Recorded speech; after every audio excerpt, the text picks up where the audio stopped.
Bughead's back and they're tuning up some cars so they can race some ghoulies, as Archie's doing what he does best, taking a bad situation and making it worse. Cheryl's a survivor and she ain't gonna take it from Nikki St. Clair, who has an unfortunate accident at the hands of the Lodges. Mrs. Cooper's daring Riverdale to be better, and she's getting some help from the Black Hood as he puts the Sugarman in a sticky situation. Riverdale's back and it's expositioning like never before. Hi, I'm Ashley. And I'm Chelsea. And we are here to talk about Season 2, Episode 6 of Riverdale, Death Proof. Can I just say how much I'm enjoying how they're naming all their episodes after old movies? That is super funny! Like, it just adds to the camp value, and I love it. Yeah, it's great. Love it too. It was a pretty decent episode. So how about we start talking about our usual favorites? So I guess, for me, episode MVP, Cheryl Blossom. God, that girl is bad right now. Like, I don't know if I can love her more. Between taking down her mom, who takes hush money from Nikki St. Clair for attempting to rape her and helping to cover it up, to being like the flag girl at the drag race, to even just bitching at Ronnie. Like, she's incredible. Like, she covers so much ground in this episode too. If you want to take Nick to court, like, you can do that, but I'm not gonna put myself in that situation. Like that's such a poignant thing to say, and it's like very true. And like, I love how powerful she is just because we get to see how up her home life is. Like, her mom literally tries to gaslight her. Gaslighting is like when you make someone think they're crazy. And she spends an entire episode telling Cheryl that this memory she has of the Sugar Man isn't real. Turns out it's real. Turns out Sugar Man's a drug dealer. Turns out he was working with Daddy Blossom. You go, Cheryl, for figuring it out. Yeah, and like withholding the money from her the whole time. Although I have to say, good on her for burning that check. Yeah. Like, that was the one bright moment in that episode. As it was burning though, I was like, I was a little too late. You took the check. Yeah. Like, she's the worst. You know, when she stands up to her mom to be like, I'm the only one you got left. You're supposed to look after me. Yeah, that's true. So heartbreaking and awesome. And like, Cheryl is the baddest of It's true. And our second baddest of in this episode is Betty. She can fix cars. Is there anything she can't do? I don't think so. Like, she Jughead. probably read about it. Like, marry that girl, Jughead. Like, wife that girl up, like, now. Just propose. She helps Jughead fix up a car for his drag race against a rival street gang. And when they're first fixing up the car, I was like, that can't be. Of course it's Betty. Of course. Who else could it be? I like how Jughead was just like brooding, like leaning on the car, and she's like, all right, hand me the crescent wrench. Like, Betty is a boss. She is so boss. Like, I loved her little outfit when she was at the drag race. Like just so like on point and like stylized. Let's talk about Betty Cooper deciding to take on the Black Hood one-handed. Oh my god, and she's totally gonna do it. When she's talking to him on the phone at the end of the episode, shivers. Right? Like, shivers. Like, no way that would actually be scary, having like some 16-year-old be like, I've taken down everyone in this town, I'm gonna take you down too. Can you hear me breathing on your neck? I bet you can feel it.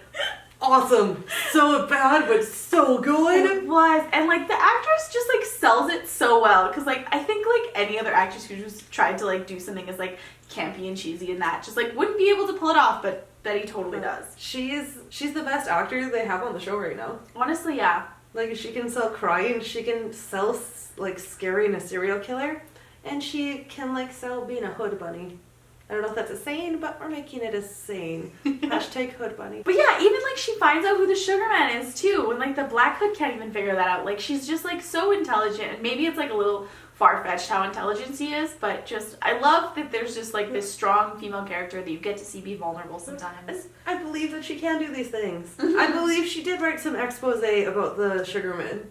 Like, it feels real, and I love Betty Cooper. And so, like, we gotta talk about the new rival gang in town. A lot of ghoulies. A lot of street violence for a tiny town. Yeah, true. Especially, like, it's all, like, quartered off into one side of the town, too. Do you think they, like, read about it on the internet and they're like, I'm gonna go to Riverdale. It's good for gangs. I don't know. Or you're just born into the gang. I don't know. Right? I'm fascinated by this gang life that is happening in Riverdale. I want more gangs. I want so many more gangs. I would watch a spin-off. Right? I want to watch a Ghoulies spin-off because that Ghoulies den is badass. so cool, right? The light. Okay, we just need to talk about how amazingly stylized Riverdale is. I love it. Like the ghoulie stand, there was like the church memorabilia. Even like Malachi had that like scarf sweater thing that was like covered in skulls. Can we please talk about Malachi? I'm sorry, that dude would have had his neck pierced. I'm sorry, looking at it, I won't lie, I'm a dirty old woman. Just like looking at it, being like, hey, like I know this is gonna be pierced. It wasn't pierced, Ash. It should have been pierced. Dude like that would be pierced. But continue. I love Malachi. Right? He reminds me of like those bad 90s vampires bad boys. Yeah. Like he fit right in Blade. Right? He's got that look, and they're so good at casting. It's perfect. Like everything about that show, like they pick everything, and they pick the important things, and they do it so well. It's the little details, like we were like you were saying with the lighting and the ghoulies. Mm-hmm. It works, and it makes it that more interesting. Mm-hmm. Although poor tall boy looked really out of place. He really did. Like that's gonna be an awkward merger if the serpents and the ghoulies merge. Right? He will not look good in one of those like souped up hearses. Oh my god, could you imagine him walking around with just a scarf? Oh, they're gonna make him shave the beard and get a haircut? Oh no, He's gonna go metrosexual, he'll have a satchel. Oh no, 0 out of 10 on that one. I wonder if Tallboy thought about that before they merge. Clearly not. Deal breaker, guys. Deal breaker. Yeah. If you can't fit the style of the ghoulies, you can't be a ghoulie. That effortless, like, what do you call that? Like, effortless? Effortless goth? Like, effortless goth? That's the gang we would join. Definitely. Okay, so we didn't get any Dark Betty this episode, but oh my god, we got some Dark Ronnie. Oh, I love the ending of this episode, man. That was scary. Okay, so Ronnie finally comes clean to her parents that Nikki is a bad boy and tried to assault her too. And the Lodges take the St. Clairs down, and Ronnie finishes it off with karma's a That was some dark there. Even how they cut the camera on her where she's like, I love it. She is more like her parents than I anticipated. Yeah. I was hoping, like, because earlier in the episode she's talking to her friends like, I can't say anything to Daddy. You guys don't know what he would do. Like, he'd kill Nikki. I'm like, girl, you're probably over-exaggerating. Like, Hiram's scary, but let's be reasonable. He's not going to kill a teenager. He killed a teenager. Or He didn't- seriously made. He was seriously made Like, a he did. teenager. That was like a nice little like, oh, Hiram's here to play. He'll recover, but it'll take some time. Like, perfect. And like, I love the idea that we're showing the dark side of these characters. Mm-hmm. Yeah, you get like so many sides to these characters, except Archie. But you get, you know, we'll get back to that. What do we say, What do we say, Ashley? F*** Archie. Archie. Archie. Well, I think that's a good segue into Archie. It's our new weekly segment. F*** Archie, man. What? He literally can make anything worse. Like, it's a good thing the show isn't called Archie like the comics, because no one would watch it. No. Because he's a terrible character. So, like, Jughead agrees to race the rival gang, the Ghoulies, on behalf of the Serpents. As like a gang war, which is apparently drag racing. Just roll with it. And Archie's like, yo, bro, I'll ride with you. And then he calls the cops and pulls the brake so Jughead doesn't get caught and makes the gang war worse. Because the Serpents and the Ghoulies were in a detente. They were fine. They weren't really fighting. And now when all the Ghoulies get out of jail, they're gonna it up. They're gonna try and take the Serpents down, obviously. Like, things are going to get worse between the North and the South. Mm-hmm. Because they're only gonna bring in more drugs, more violence, Like, and they're gonna ruin the Serpents' reputation even more. Just Archie. Oh, goddamn Archie. And Do you not have the power of foresight at all? He's the most believable teenage boy on the show. You know what? That's true. Like, and I appreciate that for once, him and Ronnie took a break from walking around to remind us they're in a relationship. And at least got to lie in bed together to remind us they're in a relationship for reasons beyond our understanding. And only to say, don't do this, Archie. You're gonna get hurt. We'll give Archie like a little bit, like a little bit of leeway. He did do something good this week. He got Jug out of the school before they arrested all the Serpents, but he didn't let Jug go back for Tony. Like, at least he did that. He did one good thing. Hey, you know what? For Archie, Good try. can't wait to see you do something nice next season. And Unfortunately, Archie wasn't the only issue we had with this episode. A lot of exposition, a lot of explaining, a lot of setting up. I'm excited to see where all this setup leads, but it's too many words out of your actors' faces and not was a enough lot. showing on the screen. Like, it feels like a lot of setup. Like, I have high expectations for next episode because we were told a lot, Yeah. but it was a little much. Even I think like Jugheads and Tony's breakfast, where she was like, that was a PG-13 growth fest. Like, there was a better way to show us that they didn't. Am I glad they didn't? Yes, but there's a better way to say this. I gotta say, my favorite line of exposition goes to Josie's mom, the mayor, at Mrs. Cooper's house party to get the kids off drugs, where she's like, Josie, your father did drugs. Cool. You know the problems your We father know had. that's gonna be coming up later. Yeah, obviously it has to. So yeah, and also like the our Daddy Andrews With his pills? Yeah, everything all right there. Feeling better every day. Fantastic. But at least we know, like, this exposition is leading somewhere. But speaking of leading somewhere, a lot of the tension was taken away in this episode. Right? One of my favorite parts of the episode is when Betty runs into Kevin and Ronnie at school, and they're so goddamn salty. Like, that's when Kevin's like, oh, if it isn't Mrs. Cooper. Then Ronnie's like, no, she's not worth the time. I was looking forward to that. I kind of like the dynamic of Betty as odd man out. Yeah. But fix like that. Yeah. But like Betty and Jughead fix like that. It's all just kind of like, even everything actually. They spend all episode building up the tension about the drug dealer, the sugar man, and they just kill him at the end of the episode. Yeah. Like, and he's such a throwaway character too.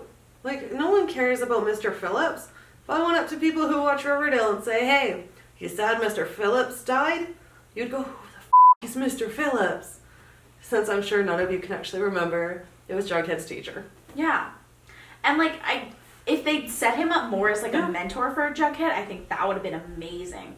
But they just killed him off before they could even develop that at all. Like, it felt weird and out of place considering the build-up that they usually take the time. Yeah. Maybe they're rushing to some crazy plot points. I hope so. I hope so. And like that's also our other gripe with this episode. Just the Mr. Phillips as the Sugar Man reveal. Like, that episode was building up for me, where I thought this would actually be like long-term villain for the show. Again, maybe not long-term villain, but like B-plot villain. Yeah. And instead it's done. Yeah, it's over already. Like, what am I looking forward to the next episode? I really don't know, because everything's resolved. Betty taking on the Black Hood. Oh, cool. Where are they going? Actually, everything's resolved. Yeah, everything's resolved. We don't even have to worry about Juggy and Tony Topaz. No, because she's kind of gay. Super into that, by the way. Still kind of cheap, though. That is a really weird way to, like, wind up the episode. Yeah. For me, if I was a writer, 22 episodes, you're going to do your standard beats, you have your mid-season and winter finale. That's when you save the for. Yeah. Wrap it up in, like, the penultimate episode, and then give us to look forward to when the season starts up again. But hopefully they'll make us eat our foot, and they'll give us some amazing episodes in the future. So what would you give this episode? I would give it 3.86 sticks of Jingle Jangle out of 5. I'd give it a solid 3.5 Ghoulies Dens out of 5. It's like a solid episode. Not the greatest episode. But, you know, it's Riverdale. Every episode's kind of awesome. And really, the reason we watch Riverdale is for the theories. And speaking of the theories, what's your first one? We start off with Daddy Andrew's gonna have a pill problem. Oh, of course he's gonna have a pill problem. That's what the whole scene was setting up. And that would give Molly Ringwald an excuse to come back. Because where is she? Where is she? Sorry. I wanted to be Batman. Where did she go? Like, how many weird, right? How many episodes has it been since we've seen her? She brought Daddy Andrews up some soup. Yeah, she got that soup, and she was on the phone with Archie that one time, and she was in the dream. Like Archie, like Andrea's dream. But like, why would you cast Molly Ringwald if that's what you're gonna do with her? The only thing I can possibly think of is that she's too expensive. That's gotta be it. But like, even then, like, it's CW, and this is one of your most successful shows. You can afford it. Just prove that you're here to win, CW. And really, if Fred starts popping pills, perfect excuse to bring her back and bring him some soup. Mm-hmm. Some soup as he's withdrawing from opioids. Yeah. They're probably going to address the opioid crisis, Oh, aren't they? actually, yeah. Like, that's totally going to be it, That's isn't something it? they would do. Oh, the show. That's something they would do. They just cover all the bases. I love that. We've got to do some more guesses about who the killer is. Of course. Okay. Who is your first guess? You know what? Okay, let's start with your craziest theory who the Black Hood is. Kevin. Just because he's such a salty bitch. And his dad's the sheriff, so he has access to the jail. Just like lifts some keys. But that's my crazy theory. Mm-hmm. What's a more realistic theory? Obviously, who has the most access to the jail? Sheriff Keller. Mm-hmm. Who we happen to know is kind of a self-righteous prick after watching the, like, Mrs. Cooper's anti-drug party. And also, where has he been this whole season? Right? Like, he's obviously out plotting murder. And, like, he would know all the about Betty. Mm-hmm. He's the sheriff. Yeah, totally. And also, when he, like, goes to, like, hug Kevin, it's not really, like, a fear hug. It's, like, a let me pretend that I am scared for you kind of hug. That's what I saw. Like, it's just... He seems pretty dead inside. I could see him killing people because he's a self-righteous. Mm-hmm. But I'm going to take that theory, and I'm going to twist it and make it crazy. I'd love it if the mayor was helping him. Yeah, that'd be totally doable, too, because she's also kind of got that, like, self-righteous shit going on. No, like, she's, like, wanting to just destroy the South. What better way to destroy the South if you think there's a serial killer along with the gangs? Like, that gives her carte blanche to do whatever she wants. Oh, damn. That's true. Because Like- I was going to say, yeah, because, like, the Black Hood's mostly targeting Northsiders. But, yeah, if you vilify the South Side even more, then I She's think gonna do whatever she wants. Yeah, definitely. And, like, she hates the South Side as much as any of those, like, uptight Northerners. And so, you know. I could see it. Yep. I think it's a little crazy, but we like Riverdale when it gets a little bit crazy. True story. And speaking of the mayor, I think we have a theory about her daughter, Josie. Because there was a little bit of exposition in there saying that her father had an addiction. And we know Josie likes to party. Mm-hmm. And we know rock singers are known for some indulgences. So Josie's going to overdose. I could see it. That doesn't mean she necessarily dies. You can't overdose without dying. Mm-hmm. But, like, I feel like it could go that way. And girl's already real thin. I Yeah. don't know how much jingle that can take. I don't think she can take very much. It'd be like a little twist to have Josie OD, but be okay. We don't want Josie to die. Mm-hmm. But, like, just as a little wake-up call for the kids about, you know, maybe we should take a break from Jingle Jangle. The dangers of JJ. Or maybe, like, if it gets some, like, fentanyl in it, or is that too heavy for Riverdale? Oh, I don't know, because I think they covered sexual assault. They do a very special episode, and it doesn't feel like a very special episode. Yeah, that's true. So I think they can totally, I mean, if they're going to address the opioid crisis with show both sides. Yeah, do it all. Like, show, like, the prescription and the just accidental recreational drug taking of it. Like, there's I a think they lot could of do it. potential. I hope that is why they rushed so much of this episode, and they're going to give us another very special episode. But this is probably the only TV show I look forward to a very special episode. Right? Because they do it so well, and it fits so well with the storyline. But it's not about what we think. We want to know what your craziest theories are. Do you have, like, some more realistic theories? Maybe you were upset at the exposition. Let us know in the comments below. And don't forget to like, share, and subscribe.